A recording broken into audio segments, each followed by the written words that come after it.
Esto es La Entrevista con Raúl Valladares. La economía hondureña históricamente muestra periodos cíclicos en los que por la alta demanda, prácticas comerciales especulativas, acaparamiento y la ausencia de un Estado protector de determinados productos alimenticios escasean en las repisas y mesas de la población. La idea de la mano invisible de la oferta y la demanda beneficiando al conjunto de la sociedad de manera indirecta en una economía imperfecta, erosionada por la pandemia de COVID-19 y la vulnerabilidad climática como la de Honduras, no se cumple. La desregulación económica y las subidas cíclicas de ciertos alimentos propios de Semana Santa o de las fiestas navideñas persisten al lado de la tendencia alcista y escaladas atadas a la especulación, acaparamiento, crisis sanitaria y el impacto de los huracanes Eta y Iota que se muestran con fuerza en mercados, plazas públicas y pulperías. Este miércoles la canasta básica registró un aumento de 300 lempiras de alzas en 4 meses del año, dijo a un equipo de prensa de Canal 11 el presidente de la Asociación de Defensa de la Canasta Básica en Honduras, ADECABA, Adalí Dirías, una presencia constante en el monitoreo de precios en mercados y plazas de la capital.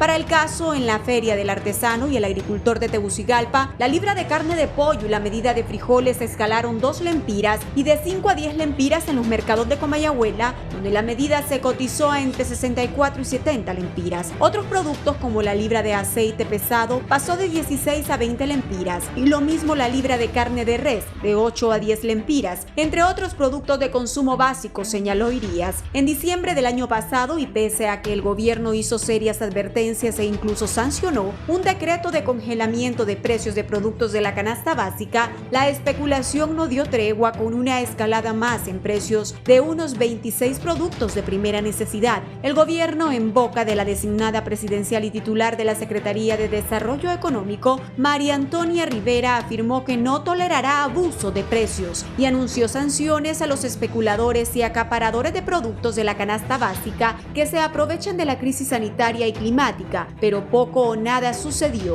Recientes estimaciones del Consejo Monetario Centroamericano plantean que el poder adquisitivo de los hondureños decreció en 4.35% entre enero y junio del año anterior, tendencia que persiste a medida se retrasa la inmunización contra el COVID-19, lo que posterga la vuelta a la normalidad a las que ya se encaminan las naciones con mayor índice de vacunación que comienzan a reabrir la economía. La pandemia ha exacerbado la pobreza, la desigualdad, la especulación y el acaparamiento, una amplia lista que incluye la salud mental, la polarización en el sistema político y la violencia de género intrafamiliar. La pobreza ha aumentado fuertemente la escala al 70% en 2020 respecto al 59,3% de 2019, con la pandemia y los huracanes Eta y Iota como una constante del drama, de acuerdo al informe económico más reciente de la Universidad Nacional Autónoma de Honduras. Datos que el Índice de Miseria y Felicidad 2020 de GENC recoge y que posiciona a Honduras en el lugar 38 del bienestar de los países a través del ente de la economía. La actual escalada de precios en productos de la canasta básica es una realidad, sin que los sectores obrero-patronal hayan logrado acordar el nuevo salario mínimo que debió entrar en vigencia el pasado mes de enero y que próximamente sería definido por la autoridad competente.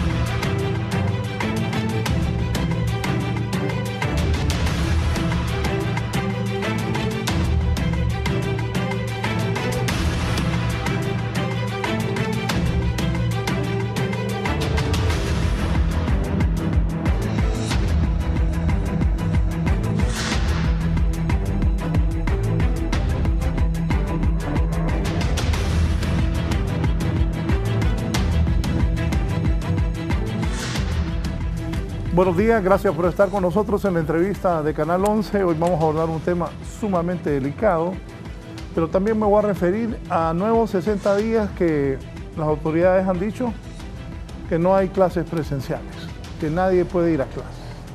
terrible para el país. También vamos a abordar ese tema. En este momento voy a saludar a don Mario Castejón, que es el director de Protección al Consumidor. Le vamos a hablar sobre el terrible incremento también de los precios de la canasta básica para el hondureño. Don Mario, buenos días. Muy buenos días, gracias por la invitación a este tan prestigioso foro y esperamos pues brindar la información requerida sobre este tema de tan importancia para el pueblo hondureño. Sí, también está el exministro de Economía, es expresidente del Colegio Hondureño de Economistas y vicerrector universitario, el licenciado Julio Raudales. Julio, bienvenido. Muy buenos días, Raúl, muy buenos días, es un gusto estar acá con ustedes. Gracias, saludo a Henry Rodríguez, jefe del Departamento de Economía de la Universidad Nacional Autónoma de Honduras. Licenciado, buenos días. Buen día, licenciado Raúl Valladares. Éxitos y gracias por la invitación. Igual saludos para don Mario y el colega Julio Raudales. Encantado de compartir con ustedes. Julio, ¿cuál es la situación actual de la economía del país? La gente subió la carne de cerdo, sube la carne de pollo. En la introducción pasamos todo el incremento que hay. El incremento a lo poco que la gente puede adquirir para llevar a su casa a comer. ¿Cuál es la situación del país, Julio? Bueno, Raúl y amigos de Canal 11, yo creo que don Mario estará mejor informado que yo sobre el precio específico sobre todo los bienes de la canasta básica. Cuando uno ve las cifras globales que presenta el Banco Central de Honduras, pareciera que la situación, por lo menos en cuanto a nivel de vida, incremento de los precios, no estuviera tan complicada como cuando uno va a la calle, al mercado a comprar, ¿no? Pero evidentemente, y como decía bien la nota introductoria, el precio, sobre todo acá en las ciudades más grandes, de los bienes de consumo primarios, ha estado incrementándose. Las primeras proyecciones que el Banco Central presentó a la hora de elaborar su programa monetario tampoco son muy halagüeñas. Hablan de todavía de una caída fuerte de la producción. Si lo comparamos con lo que sucedía, por supuesto, el primer periodo o el primer trimestre del 2020, en donde todavía no había pandemia. Entonces puede verse una situación compleja aún. Evidentemente, si lo comparamos con lo que sucedía en los últimos meses del año pasado, sí ha habido un incremento en los sectores productivos, sobre todo en lo que tiene que ver con el comercio, con la industria y en la prestación de servicios en general, aunque la agricultura todavía presenta serias deficiencias.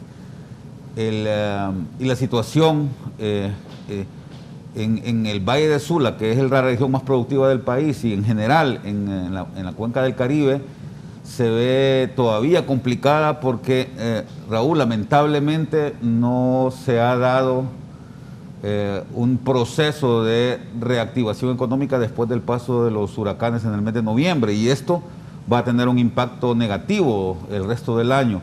Si no se puede todavía resarcir la situación que teníamos, al menos antes del paso de los huracanes en el Valle de Sula, la cosa va a ser muy compleja, pero cuando uno viaja por esos lugares, entre San Pedro Sula, El Progreso, Puerto Cortés, uno puede ver que aún no solamente las fincas, no solamente todas las unidades productivas del Valle de Sula, sino también la gente sigue viviendo en la calle, sigue viviendo en esos albergues.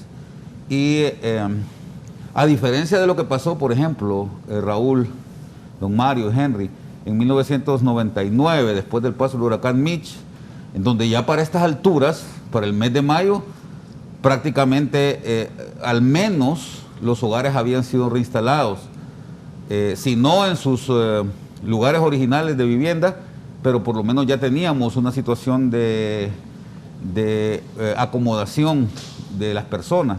Este año Han pasado ya, Raúl, 6 meses, medio año desde el huracán Eta y Iota, y pareciera que la situación sigue siendo la misma que teníamos a finales de noviembre. Y esto evidentemente, repito, le ocasiona un grave perjuicio a la economía. De tal manera, Raúl, y ya para cerrar, que se percibe que esa proyección que el Banco Central hizo durante el primer trimestre del año de un crecimiento del Producto Interno Bruto real de entre 3.5 y 4.5% es una mera ilusión. Estaban equivocados. Una alucinación, me parece. Claro, porque es que en el Banco Central la gente, por cierto, son profesionales de mucha calidad, las personas que elaboran estas proyecciones, la hacen en base a supuestos, por ejemplo. Tal vez llueve hoy Sí, en la tarde. o vamos a suponer que la gente en el mes de abril, como había anunciado la autoridad, ya va a estar vacunada, ¿verdad? Eso tiene un efecto multiplicador positivo sobre las expectativas de producción. Pero resulta que estamos en el mes de mayo y la gente no ha sido vacunada todavía. Vamos a suponer, por ejemplo, o en el supuesto de que las remesas van a crecer tanto, de que las importaciones van a aumentar en X%. Entonces, en base a esos supuestos es que se generan estas expectativas de crecimiento, que muchas de ellas a estas alturas todavía no se han cumplido, Raúl, y creo que estamos en una etapa clave del año, porque están comenzando las lluvias. Afortunadamente las lluvias comenzaron a tiempo, ¿no? Creo que esa es una cuestión positiva, pero aún así, si las situaciones que afectaron el crecimiento de la economía durante el año pasado siguen vigentes, Raúl, va a ser muy difícil esa recuperación de 3.5 a 4.5% que anunció el programa monetario del Banco Central. O sea que, como les dice Carlos Flores, las aves agoreras del Banco Central no pegaron en nada. Vamos ahora con don Henry Rodríguez, que es el jefe del Departamento de Economía de la Universidad Nacional. Licenciado, ¿usted cómo ve el panorama económico? Luego estaré con don Mario Castellón. Pero inicialmente, licenciado. Sí. Gracias, y de antemano me disculpo porque el fluido eléctrico se va a interrumpir a eso de las 8 de la mañana aquí en esta zona donde vivo. Otro problema que pasamos los hondureños, ¿no? Comparto con Julio, no tenemos un panorama claro, hay mucha incertidumbre. El hecho de que estamos sufriendo un retraso en el proceso de vacunación de la población nos puede salir caro. Ello va a significar atrasos en la reapertura económica, sobre todo que estamos entrando a la época más importante para la economía, ya que entramos a la época de lluvias. Recordemos que un alto porcentaje de la agricultura depende de las lluvias y que ese proceso se da entre mayo y noviembre. Y mantener confinada a la gente que no pueda trabajar va a incrementar ese problema de la seguridad alimentaria, porque ya estamos pasando, el que ya se siente. Luego, ese retraso también en las vacunas nos puede aislar de los otros países. Necesitamos estar a la misma altura, caminar al mismo ritmo de los otros países. Si no, vamos a perder algunas relaciones. Por ejemplo, el sector turismo, que tanto vive de los extranjeros que vienen al país, se va a atrasar definitivamente. ¿Quién va a querer visitar un país donde existe un inminente y alto riesgo de contagio? O a los mismos hondureños no nos van a permitir la entrada a otros países si no estamos vacunados. Ya se habla de un famoso carnet verde, un pasaporte verde en Israel. Es el que permite que los ciudadanos que ya están inmunizados puedan desplazarse hacia otras actividades. Nosotros estamos lejos de alcanzar eso todavía. Entonces, sí demandamos más celeridad en ese proceso, porque ¿qué ocurre? Esas cifras de crecimiento tan optimistas para Banco Central y que a nosotros nos indican lo contrario, nos puede provocar un rezago de años en la recuperación económica. Si lográramos crecer este año al 2.5, significa que necesitaríamos entre 4 y 5 años para volver al nivel de producción que teníamos en el 2019, antes de la pandemia. Por ello necesitamos políticas públicas claras que orienten a la economía. Se denota que la empresa privada hace su esfuerzo, pero no basta con ello, ¿no? Necesitamos una especie de pacto nacional, un pacto por Honduras, donde nos involucremos todos. Tener un rumbo claro de país. Porque lo que estamos sintiendo, Raúl, es que este gobierno solo está esperando que se le termine el tiempo para que llegue enero y entregar.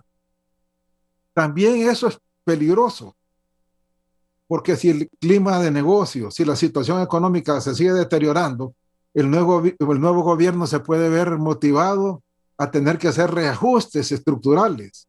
Estoy hablando de cambios en la política monetaria y en la política fiscal, cambios de impuestos que pueden atrasar más el despegue económico.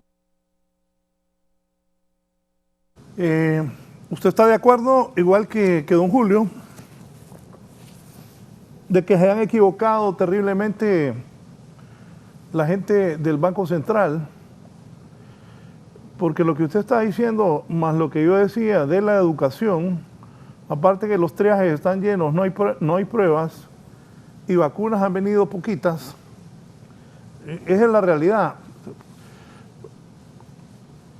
Y entonces, ¿por qué el Banco Central nos vendió falsas expectativas? Bueno, ellos trabajan en base a proyecciones del comportamiento que está teniendo la economía. Es personal técnico muy capacitado que tiene sus modelos para hacer las proyecciones. Lo que pasa es que la realidad es otra, ¿no? La respuesta de la economía ha sido más lenta de lo que se esperaba. Sí va a haber crecimiento este año, eso estamos claros, porque las empresas están trabajando, hay empresas que no han parado, pero en la magnitud de lo que necesitamos a lo mejor no lo vamos a lograr.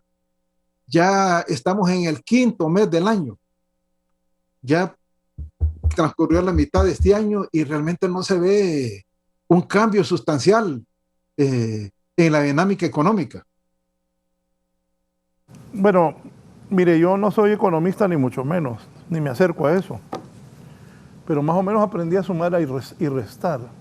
En un país tan pobre como Honduras, de los más pobres de Latinoamérica, con una tasa de desempleo altísima, con una enorme cantidad de hondureños que viven en extrema pobreza, creo que debieron ser más comedidos y no vender ilusiones sobre el crecimiento que puede obtener el país. Aparte de eso, venimos del primer año de pandemia, está peor la pandemia, entonces no sé cómo es que son tan eficientes los del Banco Central si hacen eso no creo que no hayan visto que estamos en pandemia. Pero bueno, vamos a continuar en un momento. El precio de la libra de pollo incrementó 2 lempiras. La medida de frijoles ha subido 2 lempiras en la feria del agricultor y el artesano.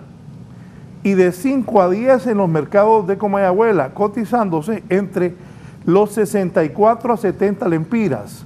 La libra de aceite pesado de 16 a 20, así como la libra de carne de res entre 8 a 10 lempiras, porque las 5 libras también del grano. Por su parte, autoridades de la Dirección de Protección al Consumidor reiteran que hay 10 puntos de venta móviles en Tegucigalpa para los frijoles, con el fin de frenar la especulación de precios. Además, piden ayuda al Ministerio Público también para frenar a los especuladores. Creo que la designada que le han colocado para eso debería ser más beligerante. En los últimos meses, el impacto por el alza en los precios en los principales productos de la canasta básica se calcula en al menos 300 lempiras. Sumado a esto, se ha registrado 14 incrementos a los precios de los carburantes, que oscilan en las gasolinas más de 15 lempiras el galón y el diésel 11 lempiras.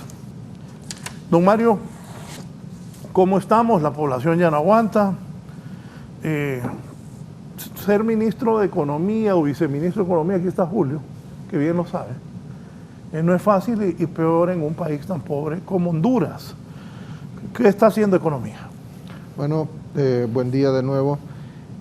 Solo para recalcar de que nosotros medimos el costo de la canasta básica en base a 30 productos alimenticios, que no fue un invento de la Secretaría de Desarrollo Económico, fue algo que se hizo en una encuesta de hábitos y consumo hace varios años, Y nosotros pues lo que hemos visto... Una pregunta. Sí.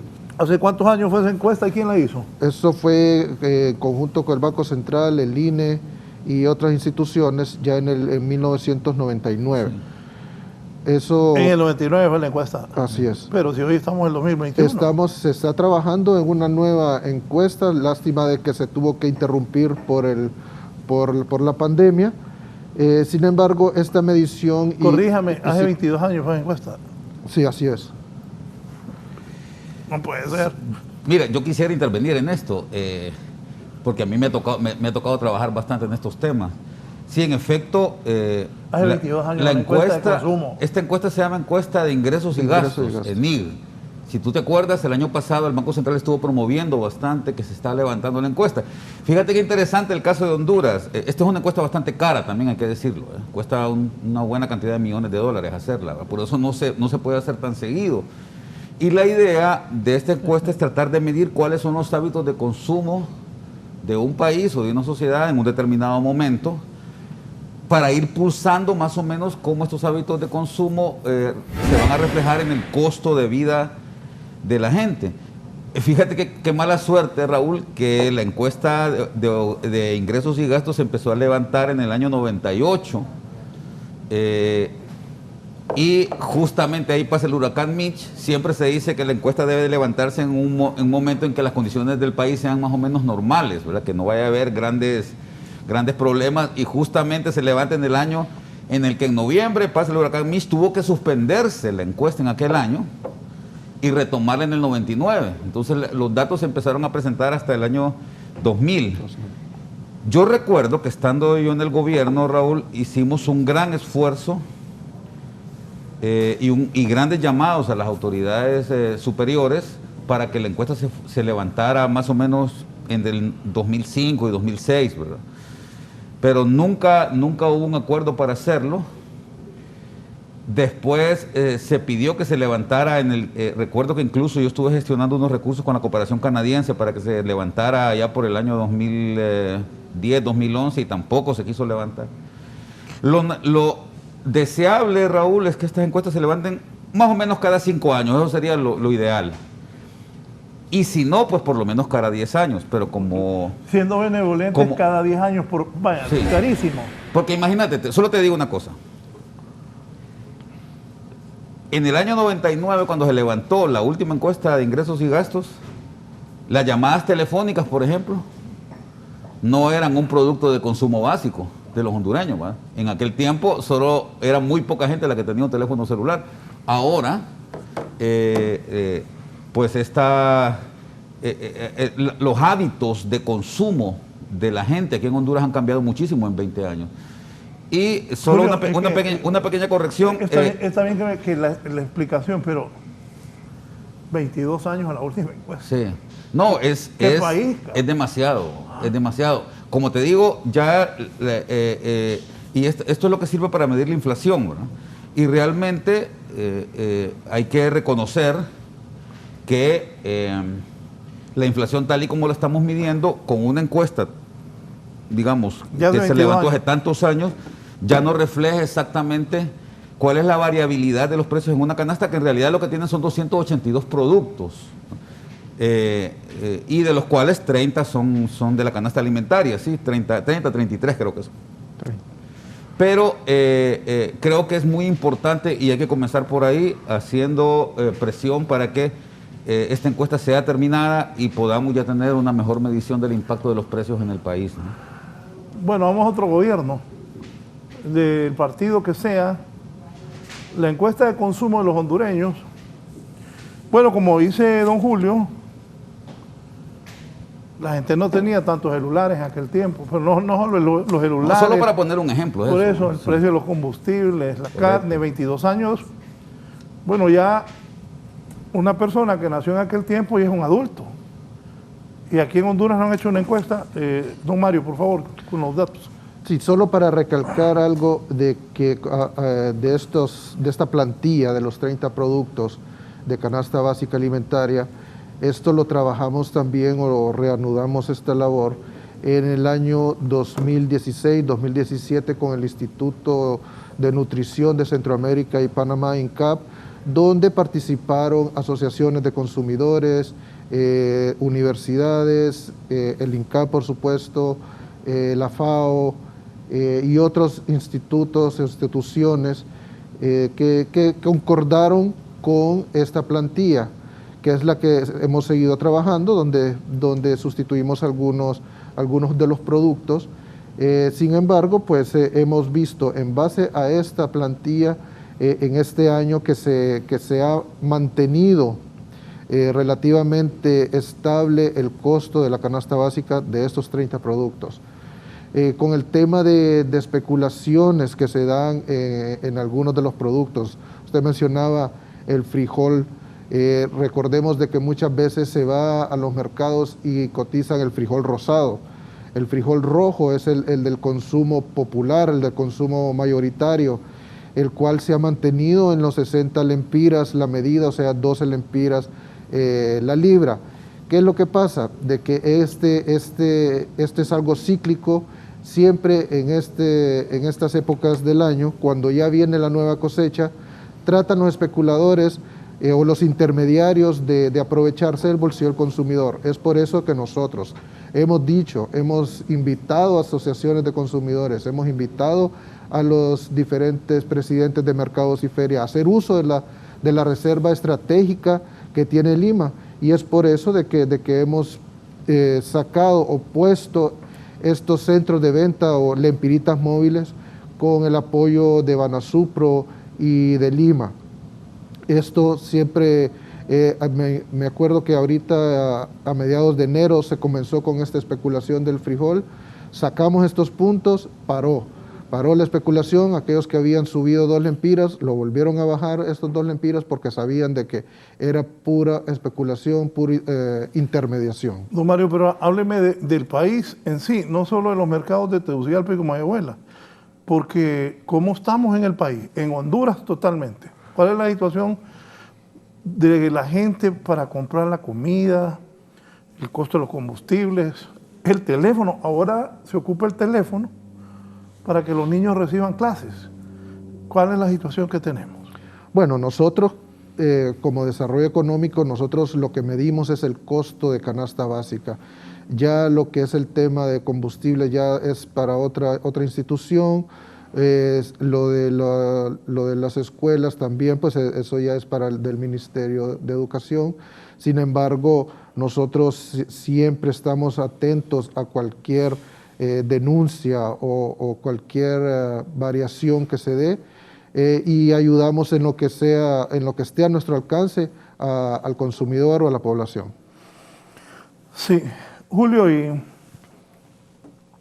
condiciones del país para que la gente pueda vivir, para que la gente pueda alimentarse, para que tenga una mediana vida digna el hondureño. Bueno, Raúl, creo que la mejor expresión de lo que está pasando en Honduras actualmente, sin ánimo de ser totalmente catastrófico, es el tema de la migración, ¿verdad? En el Observatorio de Migraciones de la Universidad, que maneja la Facultad Latinoamericana de Ciencias Sociales, Flaxo, se establece que más o menos unas 500 personas están saliendo diariamente del país por distintas vías, ¿verdad? Esto solo pasa en los países en donde la situación social, de seguridad y económica es realmente complicada. Una colega de la Universidad de Illinois, que está trabajando con nosotros ahí en el Observatorio de las Migraciones, ella está sacando un doctorado ahorita allá en la Universidad de Illinois en migraciones, y se vino para acá, para Chiapas, para Tapachula, y me dice, fíjate que tengo 5 años de estar ahí. Y es interesante porque hace 5 años más o menos las cantidades de salvadoreños, hondureños y guatemaltecos que salían de Honduras, que salían hacia los Estados Unidos, hacia México, era más o menos la misma. Pero en este momento más o menos un 60% de las personas que pasan por Tapachula son hondureños. Es decir, ha aumentado tanto la cantidad de gente específicamente de Honduras que está saliendo que ella me dice, estoy sorprendida. Creo que un primer reflejo claro de que la situación económica y social en el país es bastante complicada. Y no necesariamente por temas de seguridad, que sí es un elemento importante. Ahora, Honduras sigue siendo un país violento, pero creo que en este momento la variable clave que está afectando la situación económica, la situación de población del país tiene que ver mucho con el tema económico. De tal manera, Raúl, que el mismo gobierno, las mismas autoridades, el Instituto Nacional de Estadística, en la encuesta de hogares, está publicando que más o menos el 90% de la población económicamente activa del país, que son más o menos unos 4.2 millones de personas, el 90%, o sea, 9 de cada 10 trabajadores hondureños está teniendo problemas de empleo. La situación de desempleo abierto en el país, que usualmente estamos hablando de un 5% en términos normales, ¿verdad? Cuando la situación es, digamos, regular, apenas 5 de cada 100 hondureños tienen desempleo abierto. En este momento está el doble, 10%. Pero el problema no está tanto ahí, el problema es, repito, el subempleo. Aquellas personas que, obviamente, no teniendo ningún ingreso, entonces optan por salir a trabajar de lo que sea y trabajan pues chapeando montes o vendiendo chicles en la calle o vendiendo cigarros, lo que sea. Esas personas, si sumamos los desempleados abiertos con estas personas que están subempleadas, Raúl, estamos hablando del 90% de la población económicamente activa. Es decir, estamos hablando, Raúl, de más o menos unos 3.6 millones de personas que en el país en este momento están teniendo problemas de empleo. Entonces, ¿hacia dónde vamos caminando? Ese 3.6 forma parte de los 4 millones que hablan de hondureños que viven en extrema pobreza. Por supuesto, porque la misma encuesta de hogares que levanta el INE mide la pobreza por el ingreso. Y si queremos analizar un poquito en qué consiste el ingreso general de los hondureños, que es distinto en otros países, pero en Honduras específicamente, y en nuestros países de Centroamérica en general, pero en Honduras específicamente, el ingreso de los hondureños proviene fundamentalmente del trabajo. O sea, si vos no trabajás, no tenés ingreso. Entonces, esta situación de subempleo y desempleo abierto que está viviendo el país como nunca en la historia había vivido, es la causa principal de que haya un 53%, de acuerdo a las cifras que publicó la universidad, y que ahí está Henry, que es el responsable de este trabajo, hace poco, 53% de los hogares, Raúl, está en pobreza extrema. En general, Honduras ha sido un país que se caracteriza por tener un nivel de pobreza extrema muy exacerbado, muy alto, más que cualquier otro país en Centroamérica. Estamos hablando, por ejemplo, Raúl, que en Nicaragua la pobreza extrema anda alrededor del 30%, que en Guatemala anda alrededor del 35%. En Honduras, en general, la pobreza extrema se ha movido entre 40 y 44%. Desde el año 90 que se empezó a medir esto. Nunca había pasado, creo que cuando más alto llegó la pobreza extrema en el país fue después del huracán Mitch, en los últimos 40 años, que llegó a ser del 47% de la pobreza extrema en el 99. ¿Y hoy? Estamos en 53%. Y te voy a decir algo, de acuerdo al INE, esas son cifras del INE, ¿verdad? Y cifras de la Universidad Nacional Autónoma de Honduras. De acuerdo al INE, en el año 2019 el nivel de pobreza extrema en el país, y tal vez si me equivoco, no me acuerdo bien, me corrige Henry, pero creo que era del 39%. Y hoy estamos en 53%, es decir, en un año la pobreza extrema subió 14 puntos. En un año, 5 meses.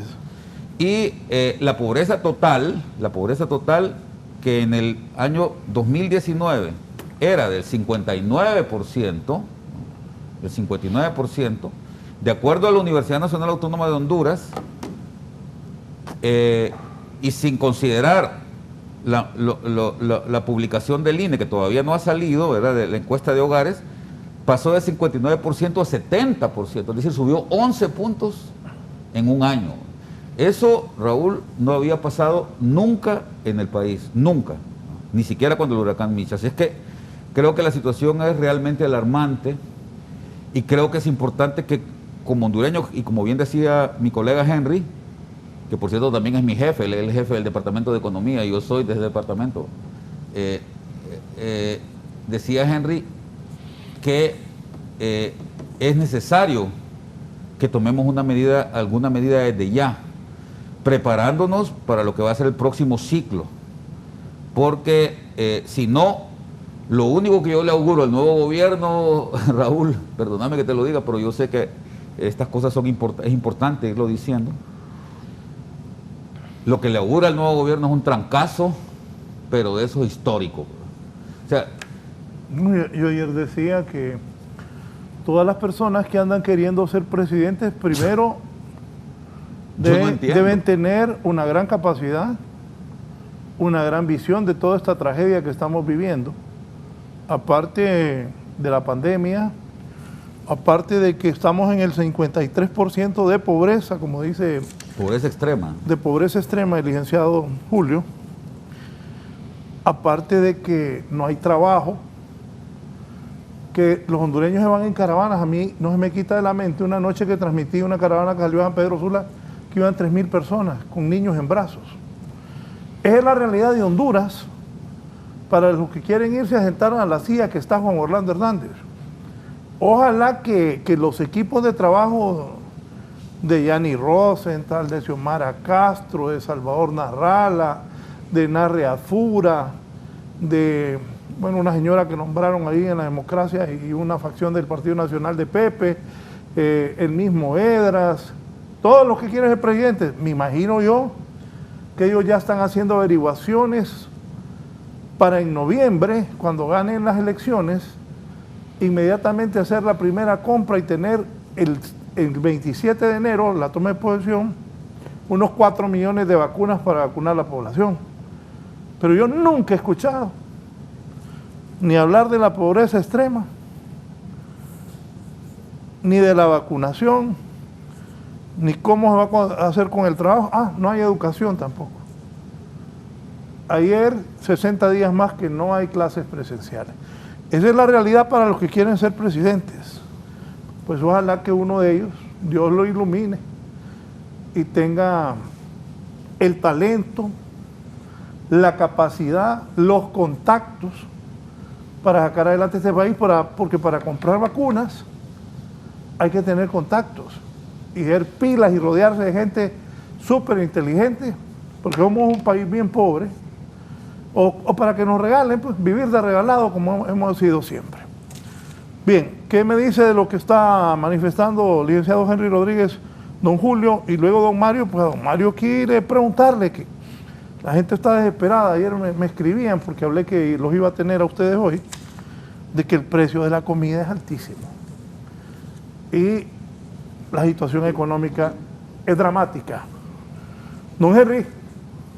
Sí, definitivamente no andamos en el mejor momento. Y sobre todo se agrava por el crecimiento de la población. En Honduras nacen 500 hondureños todos los días. Y si hacemos la relación con las cifras que se estaban planteando, más de 250 nacen en la pobreza extrema. O sea, lo que tenemos es un modelo que lo que está es reproduciendo pobreza. Entonces ello demanda de una planificación que es lo que carece el país. Necesitamos tener un rumbo, tener estrategias. En este momento no hay dudas, todos estamos de acuerdo que la prioridad es la salud, pero después de eso hay que priorizar la educación. Los niños están sufriendo un rezago, se están quedando atrasados, hay más de 1 millón de niños que no están accediendo a la escuela. Eso va a tener su cuota en el atraso, en el desarrollo del país. Hay empresas que todavía no están operando plenamente. Las cifras nos dicen que con la pandemia se perdieron 400,000 puestos de empleo, pero formales. Si le sumamos el sector informal, esa gente que sale a la calle a ganarse la vida a diario, estaríamos hablando de 1 millón de desempleados que aún no regresan. La economía no se ha abierto lo suficiente como para volver a reincorporarlo. O sea, No es que estemos pintando un panorama negro ni que seamos pesimistas, estamos planteándonos la realidad. Tenemos que conocerla y a partir de ella empezar a trabajar para recuperar el país. Y es aquí donde se siente que no hay políticas públicas claras para la recuperación económica. Volviendo a la costa norte, hay mucha incertidumbre, hay gente viviendo en la calle. Se perdieron cultivos importantísimos de palma africana, de maíz, de banano. Inaudito que en un momento en la historia fuimos el país más productor de banano del mundo y que en este momento estemos importando banano de Costa Rica. Increíble, pero cierto, ¿no? Hasta esos niveles hemos llegado, pero yo creo que las crisis deben verse como una oportunidad para repensar, para analizar y que con el concurso de todos hagamos un plan. Todavía no cuajan esas ideas del gobierno. Se hablaba de un grupo consultivo, buscar el apoyo de España, pero eso todavía es incertidumbre, andamos a la deriva. Entonces, necesitamos tener cosas concretas para tener una respuesta ante la situación que estamos viviendo. Sí, en esas zonas afectadas por Iota, el Valle de Sula, ¿ustedes qué han hecho ahí? Bueno, se ha estado, o hay un fondo agroalimentario de más de 100 millones de lempiras, los cuales están apoyando a todos aquellos productores que perdieron de una u otra forma sus campos, sus cultivos. Ahorita hay una comisión del Valle de Sula que está trabajando también en este tema, no solamente agroalimentario, sino de infraestructura y de otros temas. Sabemos de que no podemos controlar, obviamente, a la madre naturaleza. Sí fuimos afectados en medio de una pandemia y aquí lo que hay que hacer es unirnos todos como hondureños, trabajar juntos para combatir todos estos flagelos que nos ha traído al país, que nos ha dejado pues como estamos. ¿Qué hacen para...? Eso no se puede porque es histórico de los coyotes, pero ¿cuál es el mecanismo que están utilizando ustedes para evitar al menos que el incremento sea demasiado e inalcanzable para las personas? Bueno, nosotros como gobierno y con el apoyo de Banasupro hemos estado ya por varios años con las ahorroferias El Empirita, donde no hay ningún tipo de intermediación. Hemos visto que la diferencia del costo de la canasta básica alimentaria entre las ahorroferias El Empirita y las diferentes ferias y mercados oscila entre los 700 y 950 lempiras. Por esto mismo, porque con esa no intermediación, sino que del campo directamente a la mesa, hemos logrado atraer un gran número de consumidores, quienes ellos pues miran con buenos ojos, miran de que su bolsillo les rinde más el dinero. Para el caso, el frijol rojo aún se mantiene en los 55 lempiras la medida, el huevo mediano 68 lempiras la medida, la carne de res en las 60 lempiras en comparación con 63, 65 lempiras. O sea que sí se ve un gran ahorro con las ahorroferias del Empirita, y no solamente con eso, sino que con todas las tiendas Banasupros y con estos puntos estratégicos o lempiritas móviles de que día a día ¿Y las tiendas Banasupros dónde están? Hay 100 tiendas Banasupros a nivel nacional. Estas, las lempiritas móviles que nosotros ponemos con Banasupro, cambian día a día, están en diferentes barrios y colonias, no solamente de Tegucigalpa, sino que también de San Pedro Sula, para tener un mayor alcance de la población, también con las Banasupros móviles que andan en diferentes barrios y colonias, dando los productos de canasta básica. ¿Y los resultados reales cuáles son? ¿Buenos, más o menos? Pues son muy no buenos, mucho. muy buenos, ya que la gente se ha dado cuenta del ahorro que tiene comprando en estos puntos, haciendo uso de todos estos sistemas que el gobierno ha instalado. Esto no solamente de este año del 2020, esto ya lleva desde el 2016 que estamos con estas ahorroferias Lempirita, y ha sido un buen resultado para la población todos estos puntos. Voy con don Julio y don Henry. Licenciado Raudales, ¿qué piensa de lo que están haciendo y lo que nos está planteando el licenciado Mario Castrejón? Bueno, mire, esa es una de las razones por las cuales yo me decepcioné mucho de haber trabajado con el gobierno, sobre todo con un gobierno que en aquel momento era abanderado de lo que se llama economía social de mercado. Este tipo de medidas, desde mi perspectiva, son totalmente la antípoda de una política de economía social de mercado. Es decir, los precios están ahí, Raúl, no los puede fijar nadie, poca cosa puede hacer el gobierno para manejarlos, más que permitir que haya una mayor libertad de comercio, de manera que los precios puedan regularse y fijarse adecuadamente en el valor que tienen, y que sean un mecanismo que permita que la gente pueda tomar las decisiones adecuadas de consumo.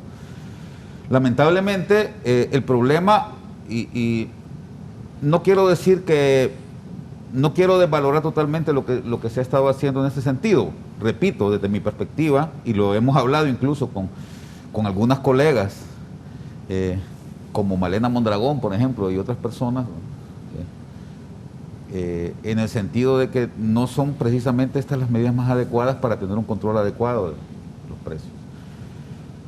Pero repito, el punto acá, Raúl, va por el otro lado. No tiene que ver mucho con si vamos a fijar los precios o vamos a mantener mecanismos como este tema de los banasupros y las ferias, que en alguna medida ayudan, ¿no? Muy poco, pero ayudan. El punto acá es cómo lograr más bien, porque el tema va más allá del incremento de los precios, Raúl. El tema más bien es cómo logramos que la gente tenga ingresos para que pueda comprar. De nada sirve que los precios suban mucho o poco si la gente no tiene dinero para comprar. Entonces, el problema en el país no es tanto que los precios estén incrementando fuertemente, porque no es así. Ha habido un cierto incremento. Bueno, repito, pero es que hay los dos problemas. Sí, pero el problema del incremento en los precios es mucho menor. Hay países, Raúl, como Venezuela, por ejemplo, para ponerte un caso extremo, en donde la inflación es de 1.000.000% al año.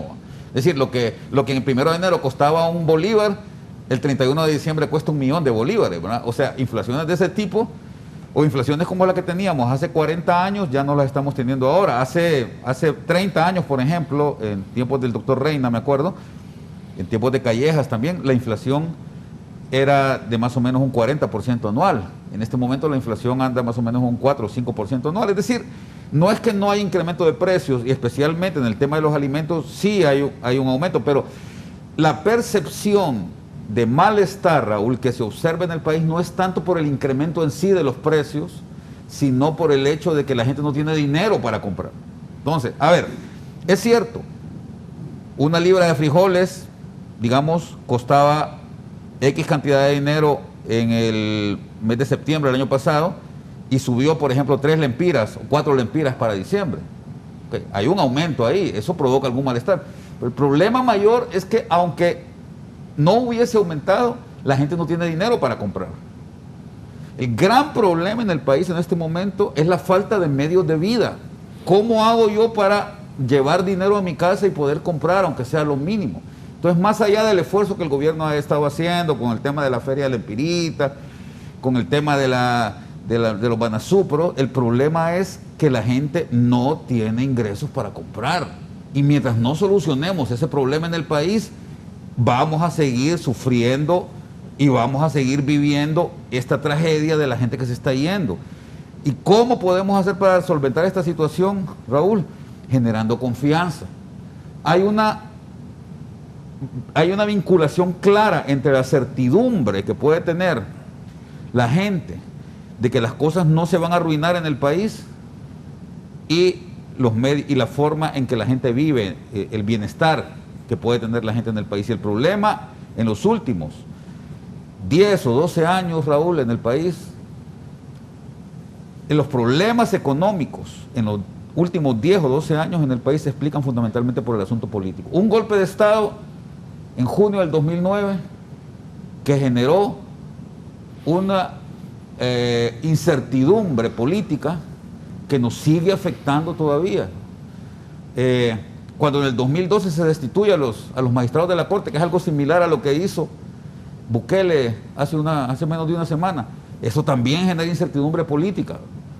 Cuando tenemos una situación política en la cual, habiendo una prohibición constitucional para que se reelija un presidente, y este se reelige, genera incertidumbre política. Todo esto se refleja en los números, Raúl. Estoy leyendo un libro que lo mencionó acá mi querido amigo y colega, profesor de la Universidad Armando Uceda, acá en este mismo set, hace un par de días, de Backline Leaf, que dice los números no mienten, Raúl. La inversión extranjera directa en el país ha caído en un 60% en los últimos 4 años. Eso algo tiene que, después de que, no es que teníamos una gran inversión extranjera en el país, ¿verdad? Nuestra inversión es 5 veces menor a la que tiene Costa Rica, por ejemplo. O sea, los extranjeros vienen a invertir 5 veces menos acá en Honduras de lo que invierten en Costa Rica, que es un país más pequeño. Usualmente, estamos hablando en condiciones normales, pero desde hace un par de años para acá la inversión extranjera directa cayó 60%. Eso no se había visto nunca en el país. Hay una explicación de eso, Raúl, y como dice Slim, los números no mienten. Hay una razón por la cual la gente se está yendo. Y esa razón se explica fundamentalmente por el asunto político. Lo dicen también claramente autores como Acemoglu y Robinson en ese famoso libro que se llama ¿Por qué fracasan los países?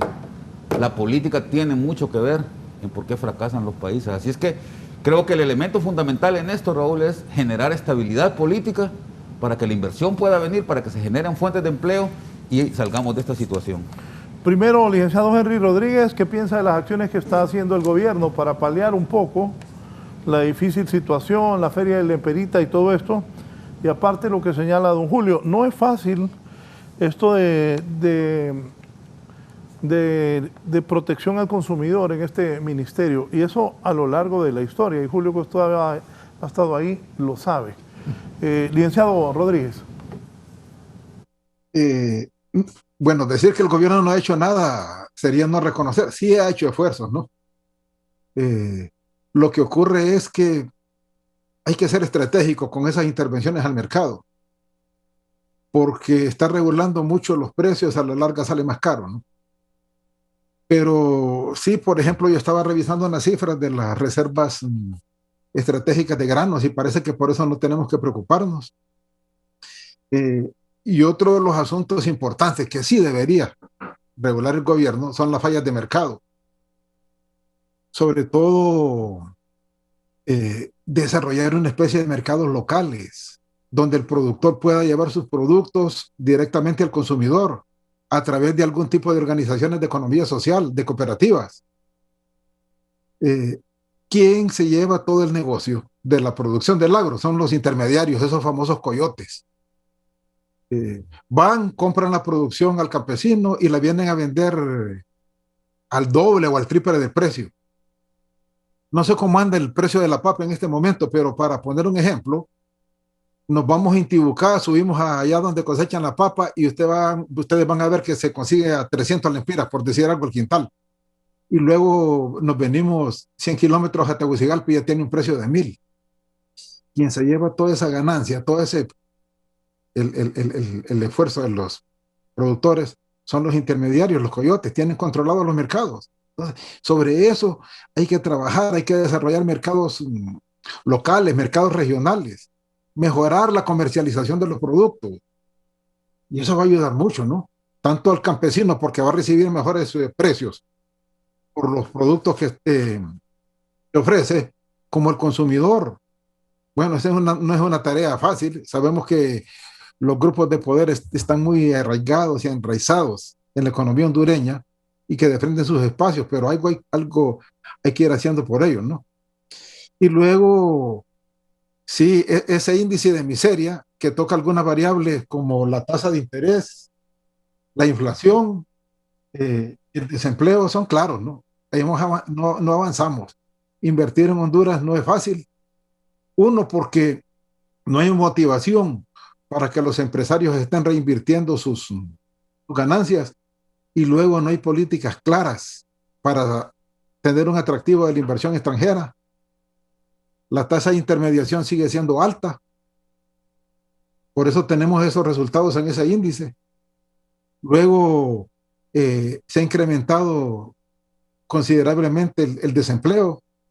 El sector agrícola, importante para la producción de Honduras, perdió 350,000 puestos de trabajo con los dos fenómenos esos, y aún no se han logrado recuperar. Con el fenómeno de la inflación, hemos mantenido una inflación moderada en los últimos años, alrededor de 4 o 5%. Se puede considerar aceptable para una economía como la nuestra, pero sí todavía nos falta mucho. Tenemos que regresar al campo. Necesitamos desarrollar la productividad agrícola y ganadera. Ahí hay gran potencial. Somos deficitarios en maíz, somos deficitarios en frijol, en arroz, los 3 productos claves de la dieta del hondureño, de los pobres. Terminamos importándolos todos los años. Entonces, por ahí podemos hacer mucho, ¿no?, para generar empleo. Porque como dice Julio, hay que darle ingreso a la gente, y la única manera de darle ingreso no es a través de bonos, no es a través de bolsas solidarias, es a través de trabajo, y trabajo digno. En este momento, el 70% de los trabajadores están en condición de subempleo, y subempleo visible. ¿Qué significa? Que están trabajando toda la jornada, las 8 horas, pero no están recibiendo el salario mínimo, y ello se debe a la precariedad con que está el mercado de trabajo. Algunas empresas no cumplen la ley porque no hay una fuerza coercitiva que las obligue, y otras es que no pueden en este momento de crisis. Entonces el trabajador va, pide empleo, y ahí le dicen: te doy 4 o 5 mil lempiras si querés trabajar, y ante la necesidad termina aceptando, ¿no? Entonces, ¿cómo generar esa motivación para que vuelva la inversión al país? Es lo que necesitamos invertir, y sobre todo invertir en sectores claves que generen empleo masivo. Hay muchas posibilidades, repito, en el sector agrícola, en el ganadero, en el forestal, y hay que ir pensando ya en el turismo rural.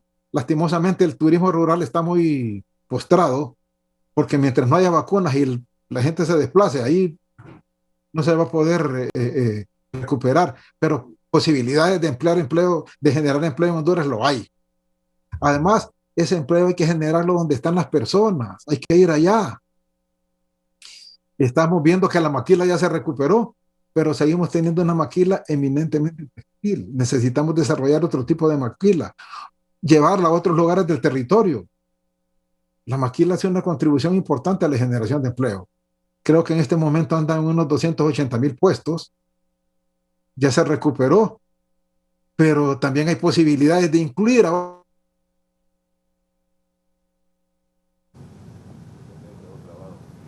Sí. Bien, vamos a esperar que se recupere.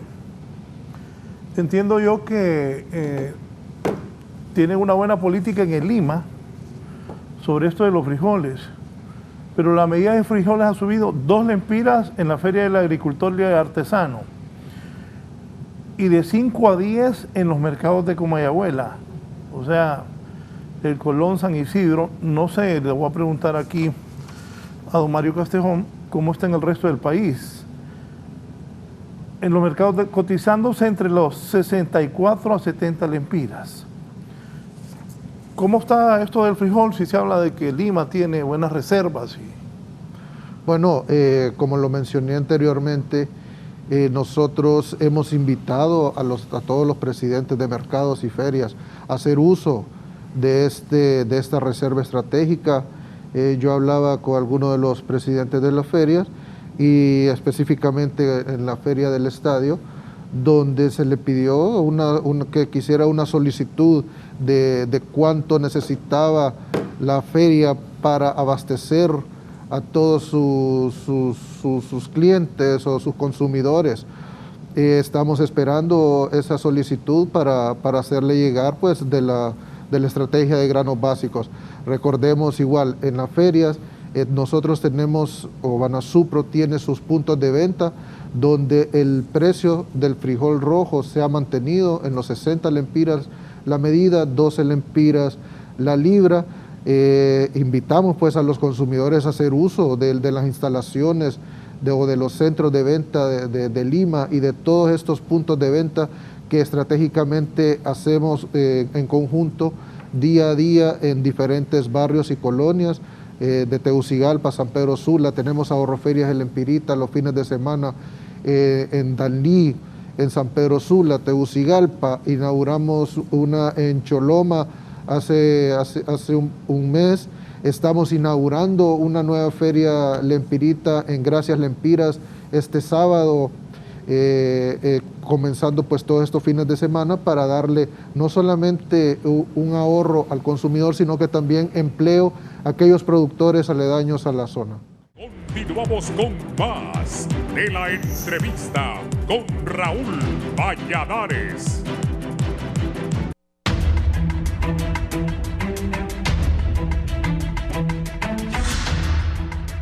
Me escribe don Roberto Ramón Castillo, Emilio Hasbun. Bueno, últimamente no veo a los defensores del gobierno, se le acabaron las justificaciones, dije a don Emilio Hasbun. La ministra María Antonia Rivera, ella es designada presidencial, no tengo el placer de conocerla, pero en economía deberían tener a alguien grueso, que sepa, peor con todo lo que Julio nos ha dicho aquí de cómo estamos en el 53% de la extrema pobreza. Pero no, solo este hombre que está a mi derecha sale a defender ese Ministerio de Economía y a espadear con nosotros, y porque él es el director de protección al consumidor. Me dice el buen amigo don Roberto Ramón Castillo: buenos días, una golondrina no hace verano. Esta situación política, económica y social no la va a resolver un nuevo presidente. Cualquiera que llegue, haga lo que haga, es muy tarde. Reconstrucción de trabajo, un plan Marshall. Los norteamericanos no nos van a dar dinero a ningún gobierno. Y es cierto, han venido hablando, todavía Kamala Harris, la vicepresidenta, ha dicho que con tanta corrupción difícil para el Triángulo Norte, El Salvador, Guatemala y Honduras. Julio.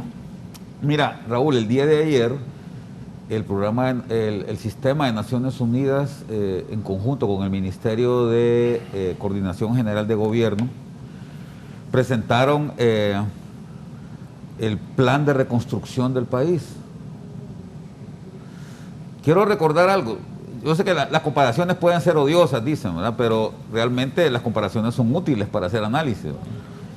En el año 99, y no voy a hacer apología de lo que pasó después del MIS tampoco, ¿verdad? Pero en el año 99, en el mes de mayo, específicamente, Raúl, el 6 y 7 de mayo, es decir, hace exactamente 22 años,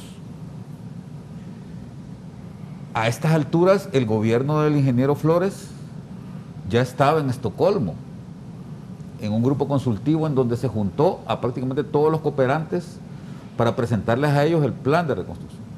El día de ayer Naciones Unidas presentó el primer boceto de lo que va a ser el plan de reconstrucción del país después de los huracanes Eta y Iota. Es decir, a estas alturas, 6 meses después, apenas estamos presentando un boceto de plan. Y hay elementos que hacen que la situación sea muy diferente de lo que pasaba hace 22 años. Hace 22 años, Raúl, en el mundo entero estaba inflada todavía la llamada burbuja.com, las bolsas de valores en Nueva York, en Japón, en Londres, explotaban llenas de dinero. En todo el mundo había mucho dinero y no era difícil entonces acordar, digamos, una cooperación de 3.500, 4.000 millones de dólares para Honduras, para el proceso de reconstrucción, en un plan que se llevó allá en tiempo y forma a Estocolmo, ¿no? La situación actual es totalmente distinta, ¿no? Todos los países del mundo, sin excepción, tienen problemas económicos. A nadie le sobra el dinero en este momento. No es que van a venir y se van a poner con Honduras dada la situación económica. Además, repito, la situación de credibilidad del país ha decaído mucho, hay que reconocerlo también. La imagen del país está más deteriorada que nunca, ¿verdad?, debido a los escándalos de corrupción y a las situaciones con el narcotráfico que ya todos conocemos. Así es que, como bien decía don Roberto Ramón Castillo, es muy difícil que la cooperación internacional venga en nuestro auxilio esta vez, como ha sucedido en otras ocasiones. Pero creo que debemos de hacer de esta situación complicada, Raúl, convertirla en una oportunidad. Nunca un país sale de su miseria, de su pobreza, solo por la ayuda internacional. La responsabilidad fundamental del crecimiento económico y por tanto de la reducción de la pobreza pasa por nosotros mismos y fundamentalmente por elegir a las autoridades al liderazgo adecuado que lleve adelante estos procesos.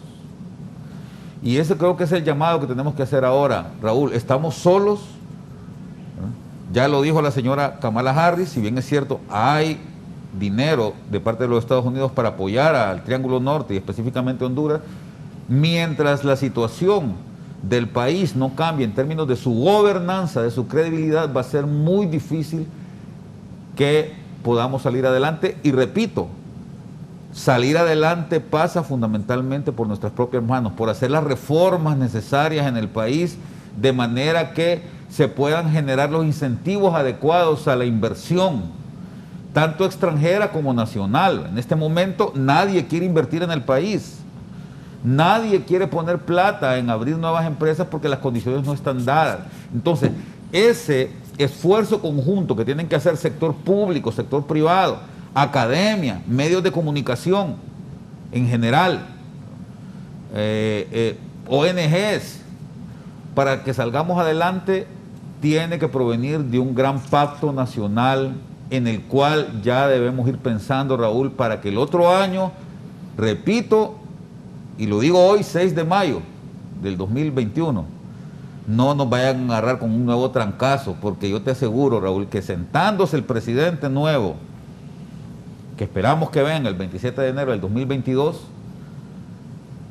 lo primero que va a haber es que las arcas van a estar vacías, y lo que más tememos, quienes estudiamos un poco todo este tema de la situación social del país, es que nos vayan a decir, miren, aquí la única forma de volver a llenar las arcas del Estado es subiendo el impuesto sobre ventas de 15 a 20%, ¿no?, subiendo el impuesto sobre la renta a 40, 45%, ¿no?, poniendo una tasa, ya no solo la tasa de seguridad, sino poniendo también una nueva tasa, digamos, para la protección del consumidor, ¿no?, incrementando el impuesto de la gasolina, ¿verdad?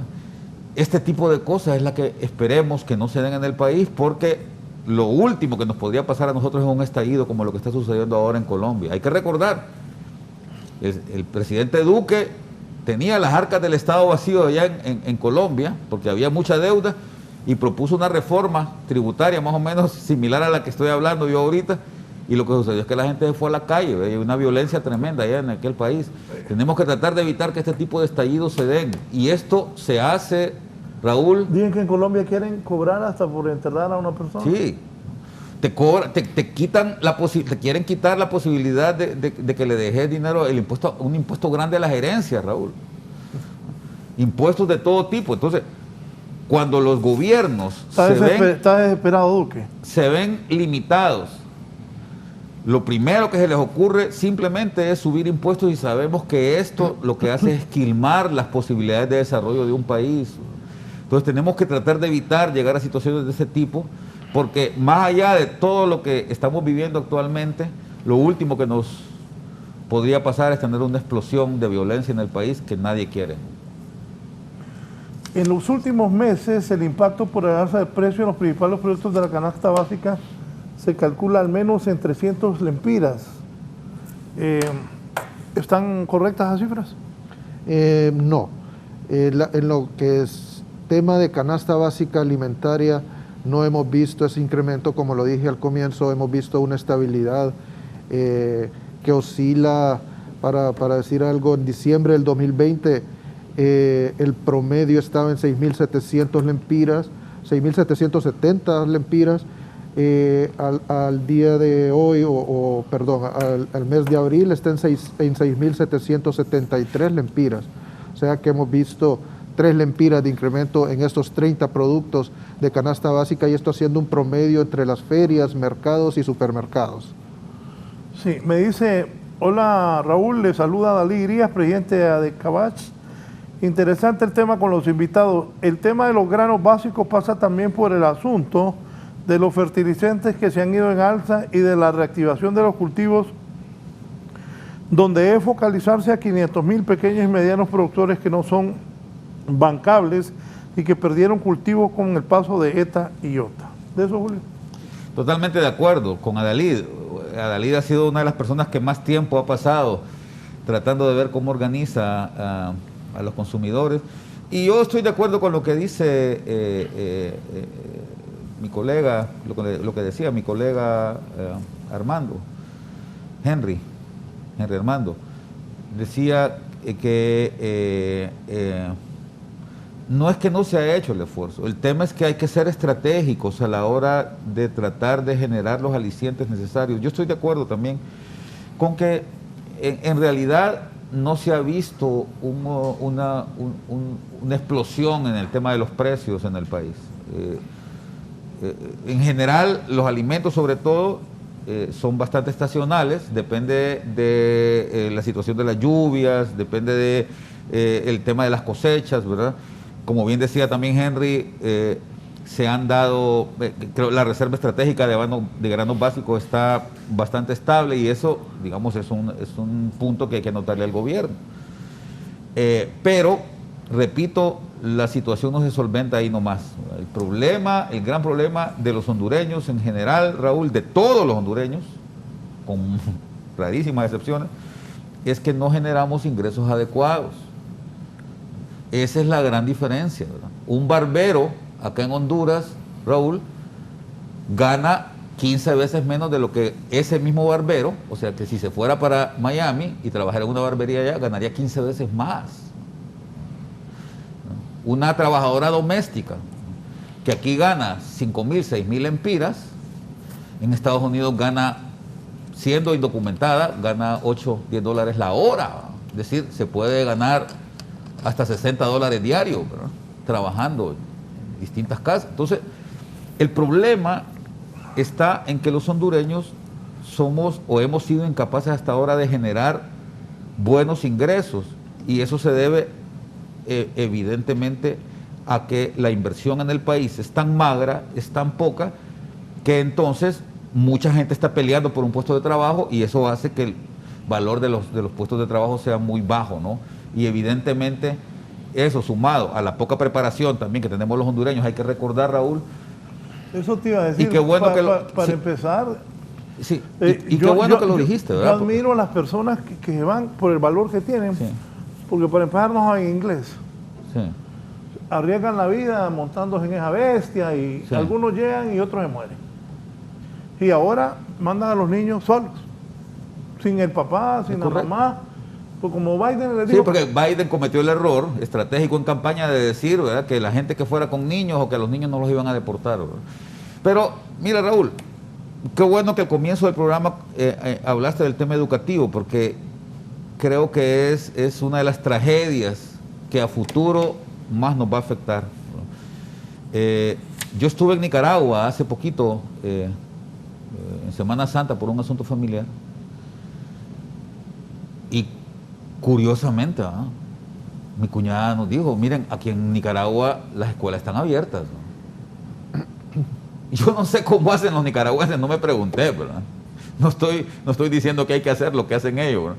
Pero por alguna razón ellos tienen las escuelas abiertas ya, ¿verdad? Este retraso que estamos viviendo, ya de por sí, Raúl, nosotros tenemos apenas 8 años de escolaridad. Fíjate bien, vos estudiaste en la universidad. O sea, vos tenés mínimo, si tenés una licenciatura, vos tenés mínimo 16, 17 años de escolaridad. 17 años de escolaridad. El hondureño promedio, en general, todos nosotros en general tenemos apenas 8 años de escolaridad. Es decir, estamos en segundo curso, todos los hondureños. Eso evidentemente tiene un impacto sobre nuestros ingresos. Eso es uno de los elementos que hace que nuestros ingresos no puedan ser tan elevados. Los hondureños que han alcanzado pasar la primaria y seguir en la secundaria. Fíjate qué interesante, a propósito de eso, cuando yo estaba en el gobierno, en el Ministerio de la Presidencia, que por cierto ahí coincidimos cuando vos eras secretario privado del presidente, hicimos un estudio en donde se demostró que si una persona, a ver, si un jefe de hogar, Raúl, no terminó la primaria, tiene un 78% de probabilidades de ser pobre. O sea, aquellos hogares cuyo jefe no terminó la primaria tienen un 78% de probabilidades de ser pobre. Y si en un hogar, el jefe de ese hogar terminó la secundaria, las probabilidades que tiene de ser pobre son del 3%. Es para que veas cómo el sistema educativo sí tiene un impacto fuertísimo en la situación de pobreza en el país. Y una de las razones que explican justamente la situación calamitosa del país, aparte de lo que sucedió el año pasado, que repito, hizo que se derrumbara el tema de la pobreza, pero una de las razones que explican esa pobreza estructural del país, esa pobreza del 60% que hemos tenido durante los últimos 40 años en el país, es justamente el bajo nivel de escolaridad y la mala calidad de la educación. También un estudio que elaboró la Universidad Pedagógica Nacional demuestra que las niñas y los niños de sexto grado, Raúl, tienen un rendimiento de apenas 39% en matemáticas. 39, eso es aplazado. Si se pasa con 60, 39% es requete aplazado. Y en español apenas del 42%, Raúl. Entonces, a ver, mientras sigamos con ese tipo de números, el país va a seguir en la calamidad. ¿Y estos 2 años en clase?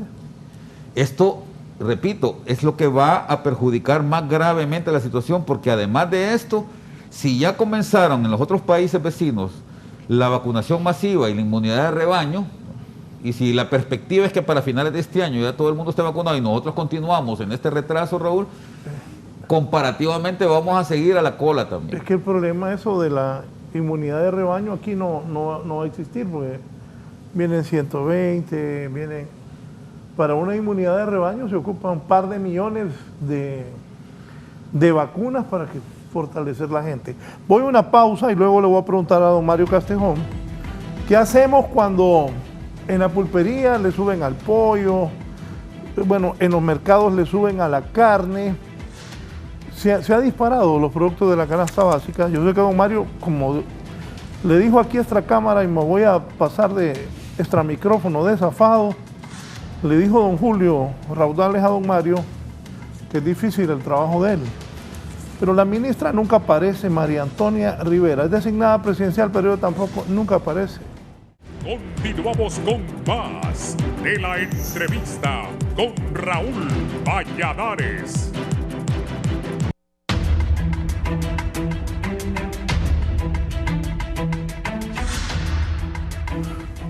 Usted es director de protección al consumidor, pero eso no solo abarca la canasta básica, sino ¿qué más abarca? Bueno, aparte de canasta básica, nosotros vemos todo lo que los derechos y deberes del consumidor acarrea, tal vez algún comercio o ver publicidades engañosas, ver aquellas denuncias de que compraron un electrodoméstico, se les arruinó y no les quieren reconocer la garantía, diversas funciones, también dar capacitaciones a los consumidores sobre la ley de protección al consumidor. Estamos también en los temas de reglamentación técnica, tenemos un equipo especializado en esto, en los que son los reglamentos técnicos hondureños, reglamentos técnicos centroamericanos. Vemos también lo que es la calidad y contenido neto de las gasolineras, de la gasolina. Vemos también contenido neto y etiquetado de los productos envasados o preenvasados. Es una gran gama de funciones y Y no solamente es canasta básica, como usted lo ha mencionado, es una labor que sí lleva mucho tiempo de consumo, ver todos los deberes pues, de los consumidores, atender a los consumidores. Muchas veces llegan a nosotros dar información donde pueden abocarse para que se les respete sus derechos. Vamos a comercio en general, vemos el tema de los restaurantes, ver productos vencidos, ver las tiendas de conveniencia también, etiquetado, producto vencido, que se respete ese etiquetado, en fin, una gran gama de funciones. Se me viene a la mente, y que Julio me corrija, porque también él sabe de esto, no creo que tengan tanta gente para eso, para todo lo que les toca. Es que es un tema complicado de la regulación y la protección, Raúl. Sobre todo si las reglas de mercado no están claras, ¿no? Si no hay un sistema judicial que sea lo suficientemente eficiente para que pueda hacer valer la ley. Ese es el problema. Vos mismo me estabas comentando ahora que aquí cualquiera te estafa y ahí anda tranquilo, ¿verdad? Al margen de la ley y nadie le hace nada. Entonces, mientras en un país la ley no se cumpla, es bastante difícil que una oficina de regulación y de protección, que es muy útil y que debe de existir, pueda cumplir adecuadamente con su rol, Raúl. Entonces es un tema que tiene que ver con todo el tinglado social, y por eso yo hice hincapié e insisto en la importancia de que la ley se cumpla, Raúl. Porque fíjate que si, ¿de qué sirve? O sea, ¿a qué se atiene una persona, por ejemplo, que estafa, que te vende un carro defectuoso, por ejemplo? O que qué sé yo, que te ofrece un contrato. Bueno, te voy a decir algo que me pasó a mí para que la gente tenga cuidado. Yo tengo un amigo que se llama Vico Vides, creo que vos lo conocés, a Vico. Sí, somos amigos. Pues Vico, le dije que quería comprar un carrito de segunda, ahí una paila. Entonces Vico me llevó donde un tipo, no es culpa de Vico. A Vico le habían dado carros, a mí me estafó. Fui al Ministerio Público, hablé con las autoridades. También tuve que pagarle un abogado para que lo procesaran. Entonces perdí el pisto del carro, sigue prófugo. ¿Pagaste el abogado? Pagué el abogado, y cuando llegué al Ministerio Público habían 14 denuncias. Bueno, y a otro amigo, va de viaje, el hombre con la familia. Había pagado unos 100,000 lempiras. Cuando lo llaman y le dicen, no, a usted lo estafaron, estos boletos no son buenos. Eso pasa. Exacto, y el problema, Raúl y don Mario, es la impunidad. El problema es que la ley no funciona. La organización social que está basada en las leyes no se pueden ejercitar adecuadamente porque simplemente alguien estafa y se va tranquilo, impune, ¿verdad? Entonces, mientras esto siga sucediendo en el país, va a ser muy difícil. De ahí la importancia de que quienes deben dar el ejemplo en la obediencia a las leyes son las autoridades. Cuando en un país, les voy a contar, don Mario y Raúl, algo que me pasó a mí en la universidad. Cuando el día funesto en que la policía entró a la universidad y le pegaron un balazo a un muchacho, el 24 de junio del 2018 fue eso. Recuerdo que yo salí, ¿no? Y fui a decirle al jefe del escuadrón, del escuadrón de ahí, de los policías que estaban afuera de la universidad, que habían entrado. Yo les dije, porque hicieron eso, hombre, no hagan, mírale cómo disparan, ¿no? ¿Te salvaste que no te toletearon? No, fíjate que me respetó, yo tengo que aceptar eso. Y más bien el señor me respondió, y te voy a decir, yo le dije, óigame, ustedes tienen que obedecer la ley. Usted no puede reprimir de esta forma tan violenta al estudiante, obedezca la ley, hombre, le dije yo al jefe. Y el señor me dice, sí, él y los de arriba no obedecen la ley, ¿por qué la voy a obedecer yo?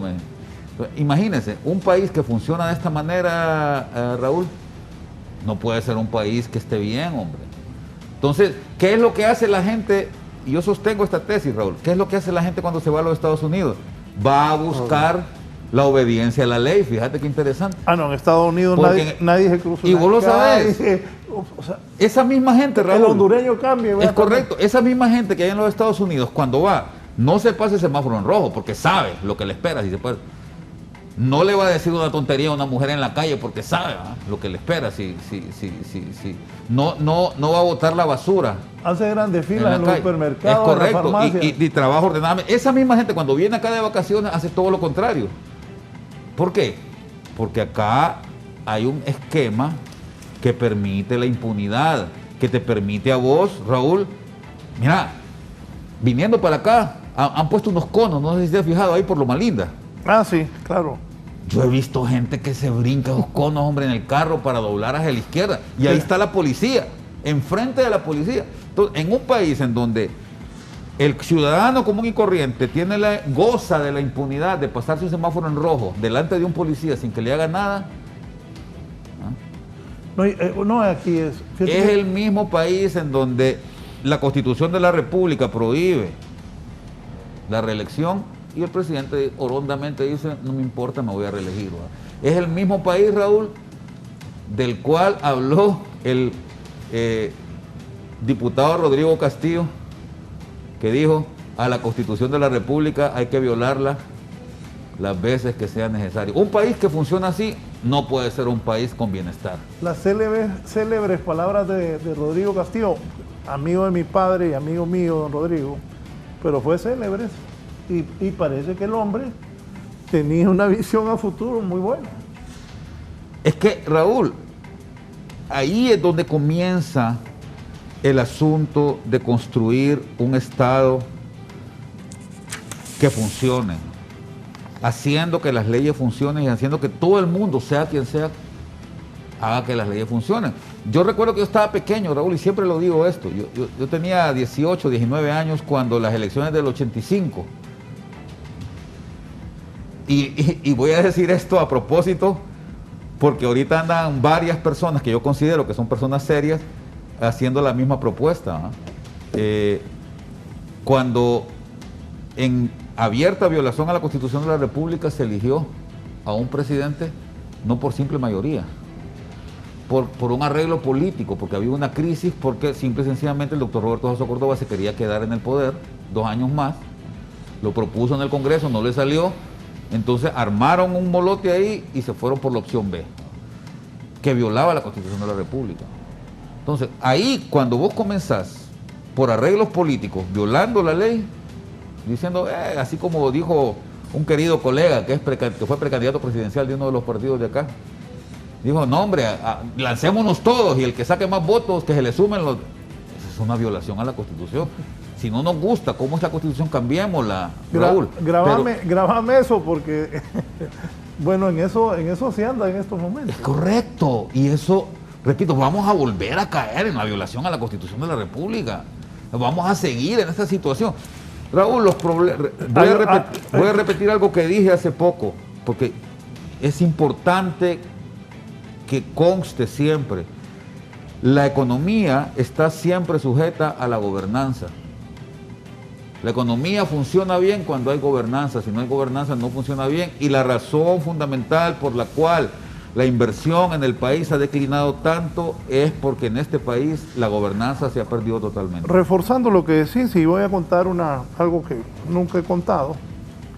A eso de las 10 de la noche yo entré al despacho del presidente Manuel Zelaya el 27 de junio, a horas de que lo fueran a sacar a tiros de la casa, lo llevaran, lo montaran en un avión y lo fueran a tirar allá a la pista del aeropuerto Juan Santa María en Costa Rica. Llegué yo y le dije, presidente, mire, lo van a ir a traer a las 5:30 de la mañana, le dije. Yo ya estaba informado todo. Hay 2 casas para que usted vaya a dormir y así los militares no lo agarren. Y Mel Zelaya me contestó, mira Raúl, me dice, no creo que tengan valor, porque los organismos internacionales de crédito, los países cooperantes, eso haría que el país retrocediera cualquier cantidad de años si me sacan. Entonces me dice, si me sacan no te dejes agarrar, me dijo Mel. Pero con lo que dice don Julio, tiene razón. Desde el 2009 para acá, la crisis del país se ha puesto más perra, como decimos en Honduras. Y la situación actual, con ese 53% de extrema pobreza, que no hay trabajo, que los hondureños se van, que no hay educación tampoco, Yo he visto a muchachas humildes que son empleadas domésticas tratando de ayudarle a los hijos con unos telefonitos que no llenan los requisitos. Entonces, si la educación se está atrasando, dicen que Honduras va a atrasarse ¿cuántas décadas, Julio? Por lo menos 30 años vamos a perder con esta situación. Entonces, si el futuro son los jóvenes y no están preparados, ¿cuál es el futuro del país? Don Mario, primero le agradezco que haya estado con nosotros. Dígame, ¿a dónde puede llamar la gente para al menos quejarse? Porque sé que no es fácil. ¿Y cómo hacen con la subida del precio de la carne? ¿Cómo se maneja esto? Bueno, primero tenemos una línea 115 que usted puede marcar desde cualquier teléfono. Funciona de lunes a viernes de 9 de la mañana a 5 de la tarde. Y la gente llama, les recomiendo que promocionen más esa línea. Llama, pero no es para hacer denuncias formales, es más de información. Recibimos más denuncias a través del correo electrónico denunciasdeconsumidores@gmail.com, a través de nuestra página de internet sde.gov.hn. Tenemos páginas de Facebook, Dirección General de Protección al Consumidor, también la página en Facebook de Secretaría de Desarrollo Económico. Con el tema, bueno, antes que tocar el tema de los precios, sí es importante crear o levantar ese espíritu de denuncia de los consumidores, porque muchas veces por pena o dicen no me van a ayudar. Créame de que nosotros con el limitado personal que tenemos hacemos todo lo posible para atender las denuncias que se nos presenta día a día. Hemos estado desde que comenzó la pandemia con los términos legales suspendidos, sin embargo, con nuestro limitado área legal se han conciliado extraoficialmente alrededor del 65% de todas las denuncias que se presentaron desde que comenzó la pandemia, y seguimos haciendo estas preconciliaciones o conciliaciones extraoficial, llamando a las empresas y dándoles una lista. Mire, tenemos esta lista de personas que tienen alguna denuncia contra su empresa. Tratemos de que se les cumpla los derechos a estas personas. Muchas veces, la mayoría de las veces, se llega a un acuerdo, otras veces no. Hay empresas que saben de que los términos legales están suspendidos y estamos pues a la espera de esta habilitación.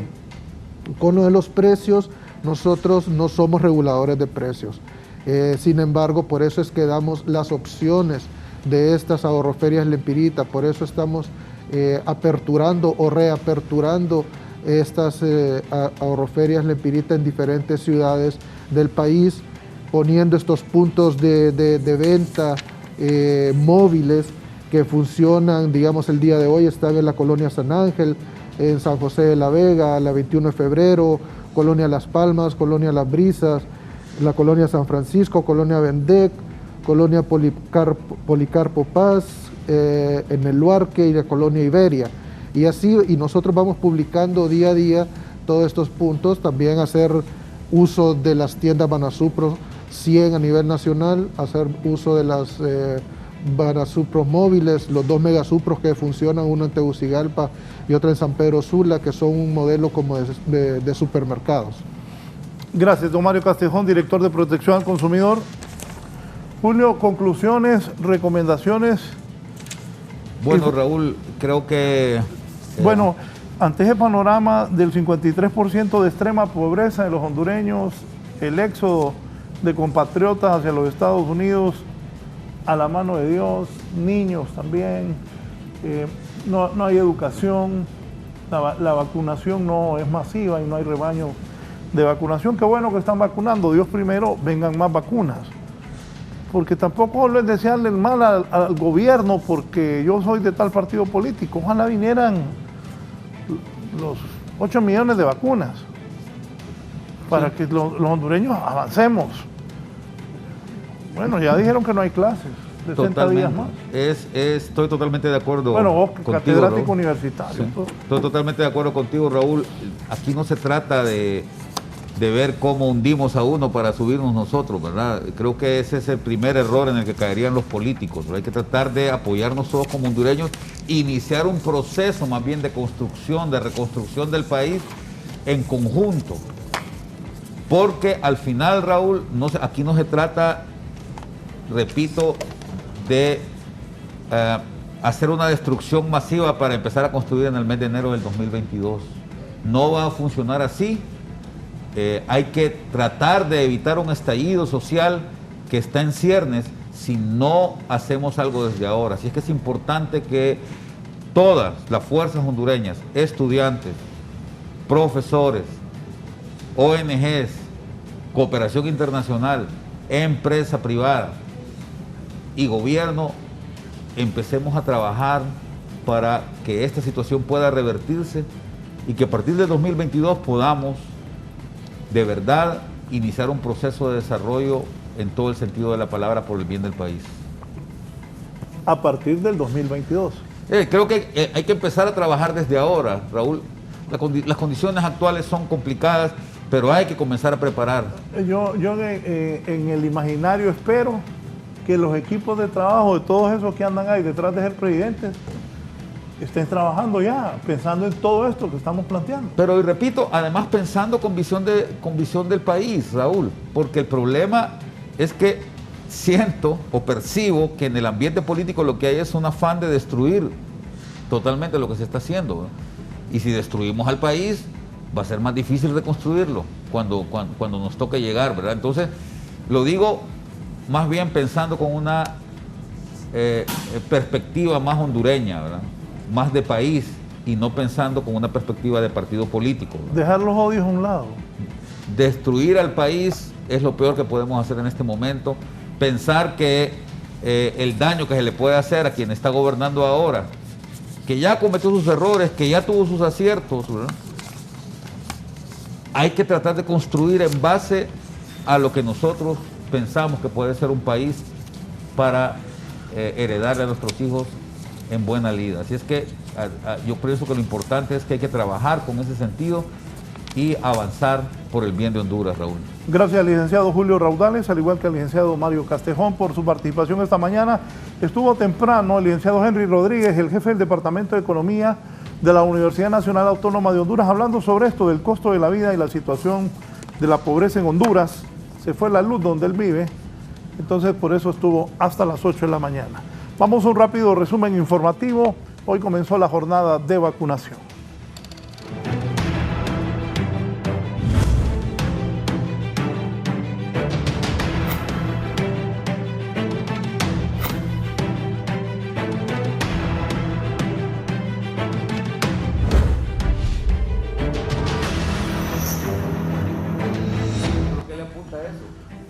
Bien, voy a ir en este momento al triaje desde el Polideportivo de la Universidad Nacional con Fernando Arteaga.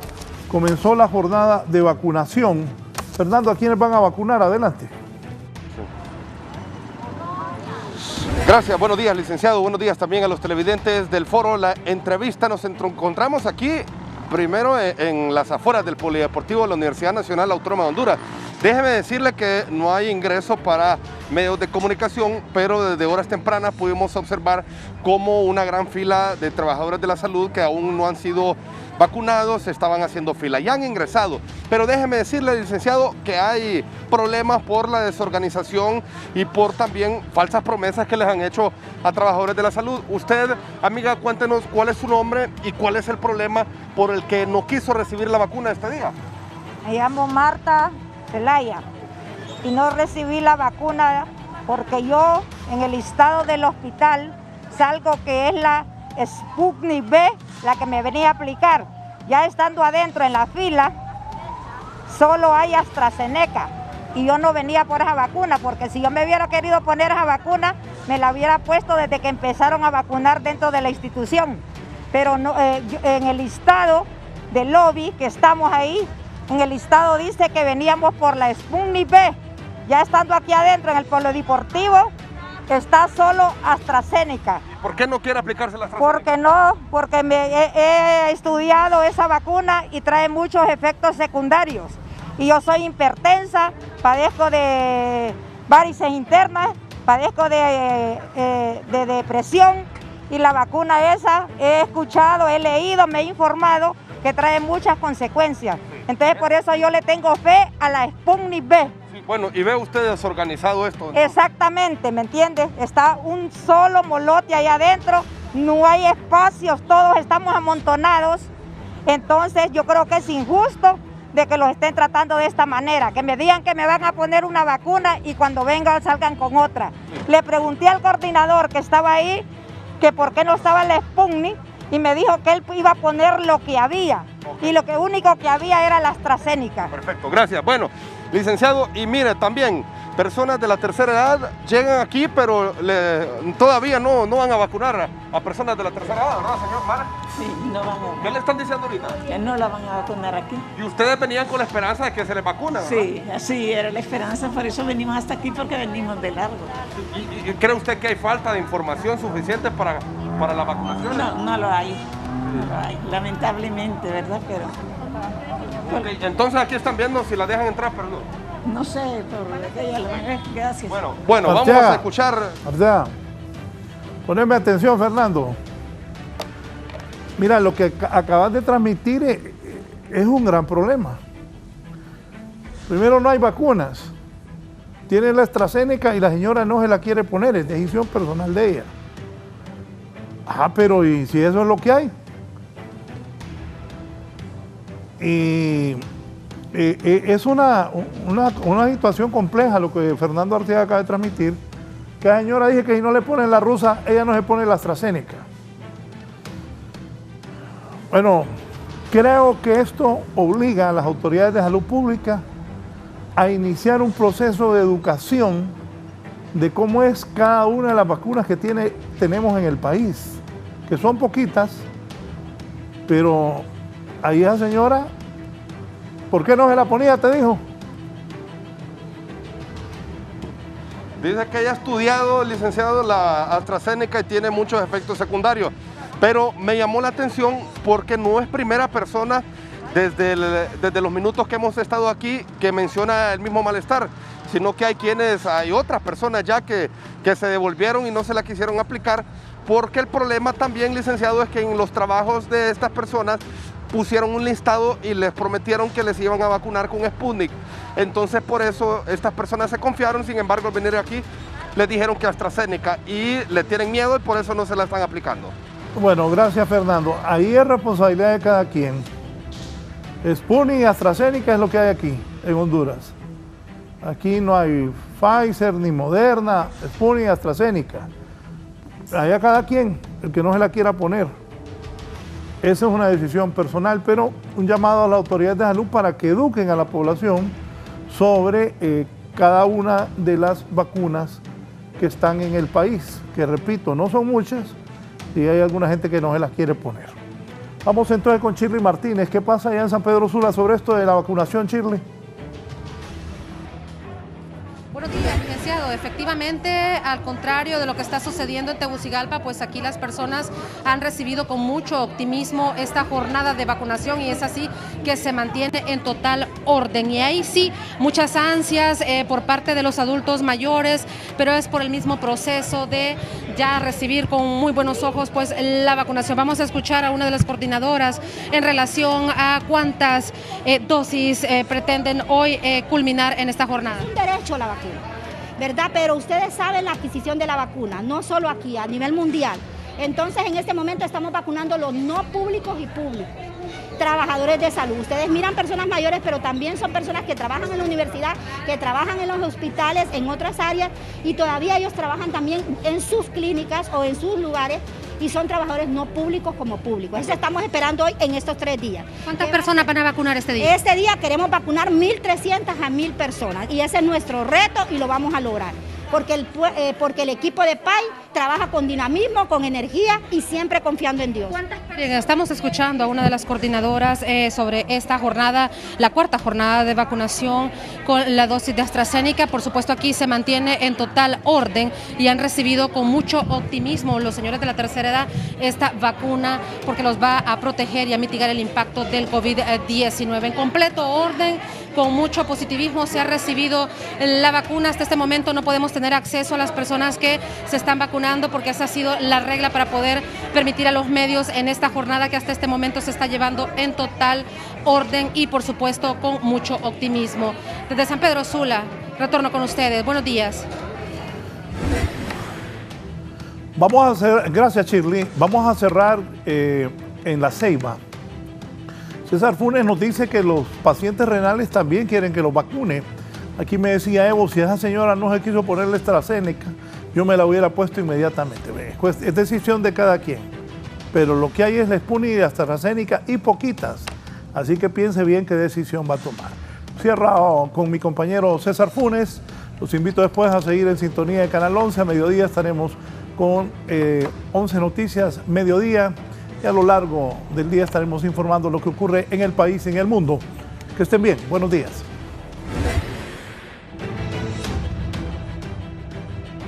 Así es, compañeros, en efecto. Bueno, y ya los pacientes renales están buscando la forma de cómo coordinar ese proceso de vacunación. Han sido notificados que están incluidos en este segundo proceso que inicia precisamente hoy. Y Walter Amaya, y esa es la idea, ver de qué forma se logra cubrir a todos los pacientes renales, un grupo que está bastante vulnerable ante este virus y que necesita, pues, y urgía también ese tema de la vacuna.